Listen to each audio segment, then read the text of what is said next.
يخرج منهما اللؤلؤ والمرجان. Makanya gak heran mungkin ada orang-orang yang hafal Al-Quran 30 juz, Masya Allah, lomba tahfidzul Quran, juara misalnya.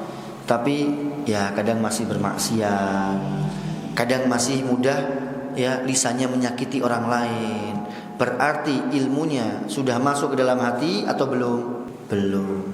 Ilmu yang masuk ke dalam hati adalah ilmu yang bermanfaat, akan tercermin ya di akhlak kita, di tindak tanduk kita, amal kita, perbuatan kita. Ini tergantung hati kita.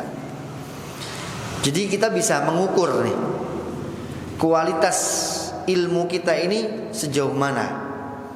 Kalau seandainya kita sudah berapa lama ngaji misalnya, oh akhlak kita ini semakin baik, kepada tetangga semakin sayang, kepada keluarga semakin sayang, kepada orang yang lebih tua semakin hormat, kepada orang-orang yang lebih junior, lebih muda semakin sayang. Ya, ini berarti ilmunya bermanfaat.